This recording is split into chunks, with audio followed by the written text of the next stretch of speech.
주를 찬송하리라. 소리 높여 주께 영광 돌리며 약속 믿고 굳게 서리라. 굳게 서리. 영원하신 말씀 위에 굳게 서리. 말씀 위에 굳게 서. 그 말씀 위에 굳게 서리라. 주님 약속하신 말씀 위에서 세상 염려에게 엄습할 때에 용감하게 힘써 싸워 이기며 약속 믿고 굳게 서리라. 굳게 서리. 영원하신 말씀 위에 굳게 서리. 말씀 위에 굳게 서리. 그 말씀 위에 굳게 서리라.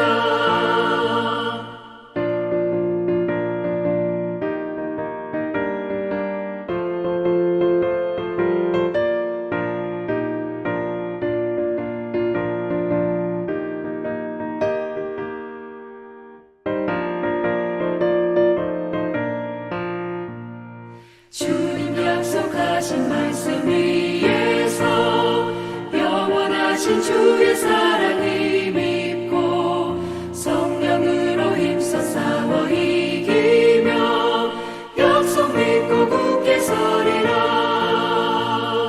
굳게 서리. 영원하신 말씀 위에 굳게 서리. 말씀 위에 굳게 서리. 그 말씀 위에 굳게 서리라.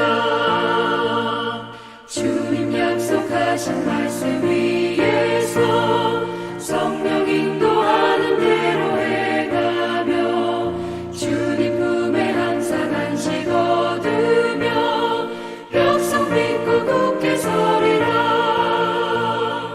약속 믿고 굳게 서리. 영원하신 말씀 위에 굳게 서리. 말씀 위에 굳게 서. 그 말씀 위에 굳게 서리라.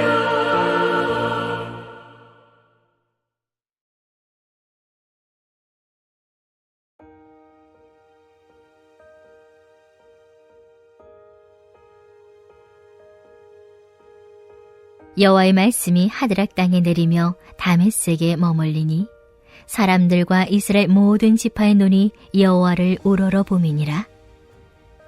그 접경한 하맛에도 임하겠고 두로와 시돈에도 임하리니 그들이 매우 지혜로움이니라. 두로는 자기를 위하여 요새를 건축하며 은을 티끌같이 금을 거리에 진흙같이 쌓았도다. 주께서 그를 정복하시며 그의 권수를 바다에 쳐넣으시리니 그가 불에 삼켜질지라. 아스글론이 보고 무서워하며 가사도 심히 아파할 것이며 에그로는 그 소망이 수치가 되므로 역시 그러하리라. 가사에는 임금이 끊어질 것이며 아스글론에는 주민이 없을 것이며 아스돗에는 잡족이 거주하리라. 내가 블레셋 사람의 교만을 끊고 그의 입에서 그의 피를 그의 입 사이에서 그 가증한 것을 제거하리니 그들도 남아서 우리 하나님께로 돌아와서 유다의 한 지도자같이 되겠고 에그로는 여부수 사람같이 되리라. 내가 네 집을 둘러 진을 쳐서 적군을 막아 거기 왕래하지 못하게 할 것이라. 포악한 자가 다시는 그 지경으로 지나가지 못하리니 이는 내가 눈으로 친히 봄이니라. 할렐루야. 바자회가 시작되었습니다. 많이 힘드시죠? 하지만 하나님께서 주시는 기쁨이 더 클 줄 믿습니다. 오늘도 이 아침 기도와 말씀으로 새 힘을 얻는 우리 모두가 되기를 주님의 이름으로 축원합니다. 어제까지 스가랴서의 전반부 1장에서 8장까지의 말씀을 들었습니다. 하나님께서는 8가지의 환상을 보여주셨습니다. 하나님의 나라에 대한 비전을 보여주셔서 백성들은 그 비전을 통해 힘을 얻게 되었고 성전을 건축하게 되었습니다. 이제는 자신들의 삶이 풍성해질 것입니다. 그리고 괴롭히던 적들도 다 물러갈 줄 알았죠. 하지만 40년의 시간이 지나도록 적들의 공격은 멈추지 않습니다. 더욱 악랄해지고 교묘하게 괴롭힙니다. 그래서 백성들의 삶은 더 궁핍해졌어요.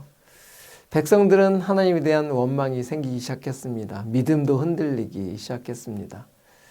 정말 하나님의 약속한 회복의 때가, 회복의 나라가 정말 오는 것일까? 그런 흔들리는 상황 가운데 하나님은 이 후반부 스가랴 선지자에게 9장에서 14장까지의 말씀을 예언해 주신 것입니다. 후반부 전체적인 내용을 보면 이 땅에 오실 메시아, 예수님에 대한 이야기죠.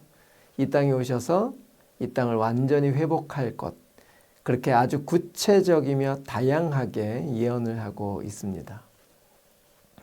자, 백성들은 이 예언을 다시 들으면서 힘을 얻게 되죠. 그래, 메시아를 기다리자. 오실 메시아가 이곳을 완전히 회복시켜 주실 거야 라고 하는 그런 기대하는 마음으로 다시 하나님 앞에 서게 되는데요. 오늘 우리가 읽은 9장 1절부터 8절의 말씀은 어떤 메시아를 설명하고 계시는지 알아보도록 하겠습니다. 자, 1절을 한번 다 같이 읽어보도록 하겠습니다. 여호와의 말씀이 하드락 땅에 내리며 다메섹에 머물리니 라고 선포하고 있습니다. 하나님의 말씀이 하드락 땅 다메섹에 머물 것이다. 그리고 2절에는 두로와 시돈 땅에도 말씀이 임하실 것이다 선포하십니다. 이 도시들 모두 이스라엘 북쪽의 도시들이죠. 그리고 5절, 6절에 보면 아스글론, 가사, 에그론에도 하나님의 말씀이 임할 것이다. 바로 이스라엘 남쪽 블레셋 나라의 도시들을 말하고 있습니다. 자, 정리해보면 하나님의 말씀이 이스라엘을 괴롭히는 그런 나라들 곳곳에 임하실 것이다 라고 하는 선포죠. 우리 글 성경에는 기록되어 있지 않지만 1절 맨 앞에는 아주 중요한 단어가 하나 숨어져 있습니다. 마사라고 하는 단어예요. 그 마사라고 하는 단어는 엄중하고 무거운이라는 의미가 숨어져 있습니다. 정리해보면 엄중하고 무거운 하나님의 말씀이 하나님의 나라를 괴롭히는 곳곳에 임하실 것이다 라고 말씀하시는 거예요. 그리고 그 이유는 4절에 주께서 그들을 정복하시며 그들의 권세를 바다에 쳐 넣으시리니 그가 불에 삼켜질 것이다. 아멘. 주께서 말씀으로 임하신 그 나라마다 그들을 정복할 것이다. 이 정복하다는 것은 소유권을 박탈시키겠다라고 하는 뜻이거든요. 어떤 소유권일까요? 2절에 보니까 두로와 시돈은 매우 지혜롭다라고 기록하고 있어요. 이 지혜는 잠언의 좋은 지혜가 아닙니다. 기술적인 재능, 성공을 위해서 철저히 자기 이익을 추구하는 능력을 말하는 것입니다. 에덴 동산에서의 마귀의 간교함과 같은 거죠. 자기의 이익을 위해서 사용되는 것입니다. 또 아스돗 블레셋은 교만하다라고 죄의 속성을 이야기하고 있어요. 하나님 말씀보다 높아져 있는 거죠. 여러분, 에덴 동산에 마귀가 승리했습니다. 그래서 이 이방 나라들은 자신들이 영원할 거라고 생각했어요. 하지만 하나님의 말씀은 그렇지 않다는 거예요. 이들이 아무리 강하고 교묘하고 지혜를 갖고 있어도 그들의 지혜와 교묘함은 끝날 것이다. 우리 8절 한번 읽어보겠습니다. 내가 내 집을 둘러 진을 쳐서 적군을 막아 거기 왕래하지 못하게 할 것이라. 포악한 자가 다시는 그 지경으로 지나가지 못하리니 이는 내가 눈으로 치니 봄이니라. 아멘. 할렐루야. 참 세상은 영원할 거라고 생각했지만 하나님은 하나님의 백성들을 지키시고 또 그들을 내 집이라고 불러주셨죠. 하나님의 집, 하나님의 다스림 속에 있는 하나님의 통치권 안에 있는 이스라엘을 적군의 어떤 공격에서부터 끝까지 보호할 것이다 라고 약속을 해 주십니다. 사랑하는 성도 여러분, 오늘 본문의 말씀은 참 귀한 말씀입니다. 이 세상 속에 살고 있는 우리들에게 주시는 말씀이기도 하죠. 여러분, 예수님을 믿는다는 것 좋은 일만 있는 것은 아닙니다.